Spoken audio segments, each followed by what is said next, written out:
G'day everyone, Artist Wayne here, and it's time for another monster build. And this one is on a whole different battlefield. After finishing my huge 1/8 scale Halo Master Chief and Warthog, it's time for something bigger.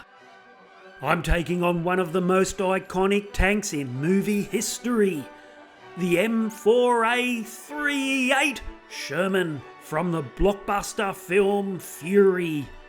Brad Pitt, mud, smoke, grit. That tank was a character all of its own, and I'm going to 3D print it in a whopping 1/10 scale. That's over a metre long. Just check out the size of this turret. Working suspension, interior details, battle damage. Every rivet, every weld, every scar of war. And I have no idea how many parts this will be. I have no idea how long this will take. All I know is this will be my biggest 3D print challenge yet. So strap yourselves in, let's fire up the printer and bring Fury to life. And we're rolling straight into it. The very first print of this mammoth build, the turret. One single piece, and it only just fits on the bed. I mean, we're talking millimetres to spare. Printing the mighty Fury turret. Been printing all night, almost 50%. First piece, hot off the heat bed. It's the huge turret of the Sherman Tank. Look at the size of that! As usual, I went with a solid 0.10mm lay height. Strong, fast, and still detailed enough to show off that Sherman curve. Watching this turret come to life, I could already feel the Fury attitude. Raw, heavy, unstoppable. Over 24 hours later, here she is, the top of the beast. You can already see those cast steel curves. This is where the power of the Sherman really shows. Battle scars will come later. Trust me, they're coming. Next up, the lower hull. 4 massive pieces, and once they were all joined up, would measure 50 centimetres in length. These pieces were already taking up half the bench, and I haven't even put tracks on it yet. Another part done and dusted.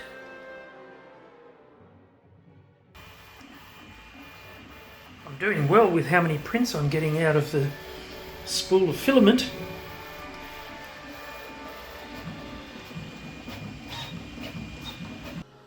Well, through the night I ran out of filament.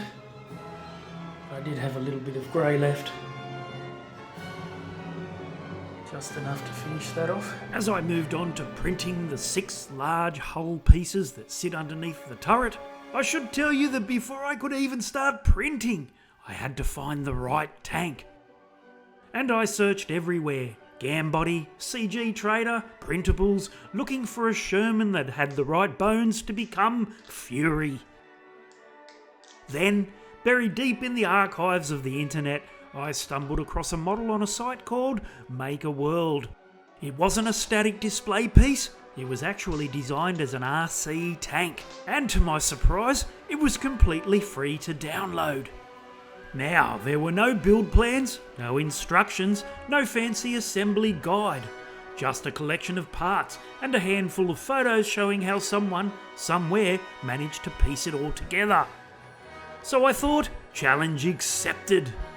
With those few reference photos and a healthy dose of stubborn determination, I'm setting out to bring this beast back to life as the legendary Fury.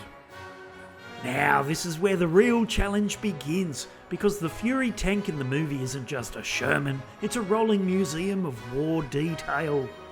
Every inch of it is covered in something. A German helmet, a mask hanging off the side, American crew helmets strapped to the turret, backpacks, rucksacks, cardboard boxes, ammo crates, jerry cans. It's like a travelling gear store in the middle of a battlefield. So whilst I wait for filament to arrive, which will probably be tomorrow, I'm using all of my old filament up. And this model? Oh, this build is all about those details. I've been going through reference photos of the movie tank from every possible angle, pausing frames, zooming in, analysing shadows, just to make sure I capture every last dent, strap and scratch. Some pieces I'll be able to 3D print, others I'll scratch build by hand. Either way, the goal is to make this model look like it's rolled straight off the Fury set. Battle hardened, authentic and absolutely dripping in realism. It's going to be a huge challenge, but it's going to be so much fun. This build isn't just about size, it's about the little things that make it look real. For example, on the real Sherman you can see all those heavy weld lines holding the armour plates together, along with what looks like Rio. So to replicate that, I've been gluing down thin strands of filament to get that molten steel look. Gives the tank that rugged hand-built feel, like something forged in the chaos of war. Then there are all the extras, the gear, the clutter, the stuff that tells the story. I found a German helmet and gas mask file that closely matches the movie. And of course I'll be adding all the American World War II helmets as well. On top of the turret, the movie version of Fury actually has 2 machine guns, not 1. So I did a bit of research to figure out exactly what type it was, tracked down a 3D file for it, and now it's ready to print. Every little piece, from the helmets to the jerry cans, adds another layer of realism. It's these fine details that turn a 3D print into a movie prop, and I can already see it. Fury is coming to life. And do you want to know the best thing about this build? It doesn't come with glass. No windows, no windscreens, no clear parts at all. And you know what? I'm actually calling this a win. Because every time I do a 3D build, I end up on a mission trying to find clear plastic that actually looks like glass. Sure, you can 3D print clear filament, but let's be honest, it looks about as realistic as cling wrap on a lunchbox. So in this case, no glass means no headaches, no hunting for scrap plastic, no cutting tiny panels, no swearing when they crack, 0 glass, 0 stress, 100% win. One less thing to stress about, and more time spent making this tank look like it survived a war. And as I paint the tank's motor, yes, this model came with a basic one, nothing too fancy, but it's the perfect foundation. Of course, you know me, it's not staying basic. I'll be layering on the oil, the grease, the mud, the grime, all the filth of 100 kilometres of frontline combat. And then it'll earn its place in the engine bay. Right now it's just wearing its factory fresh green. No oil, no dirt, no battlefield seasoning yet. But don't you worry, I'm just checking placement. There's a long way to go before this thing earns its combat stripes. And once all the gaps were filled, sanded and puttied, I hit the whole body with a solid coat of matte black, covering the filler, the silver filament, the wood putty, basically all the sins. This would give me a clean slate, and from here I could move on to the sponson plates. Don't ask me what a sponson is, I have absolutely no idea. But look, if anyone in the comments knows what a sponson actually does, feel free to enlighten me.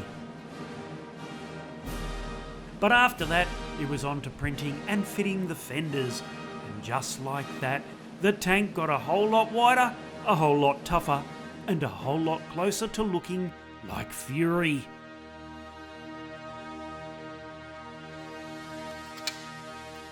There you go, folks. Episode 1 of my Fury 3D tank build is officially in the books.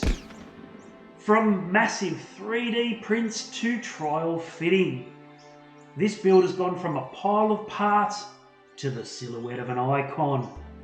Next episode, I plan to tackle the tank's tracks, and that in itself is going to be a massive job.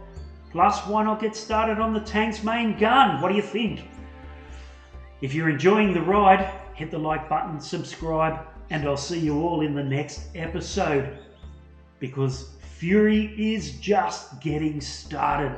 I'm artist Wayne Dowsett, and thanks for watching, everyone.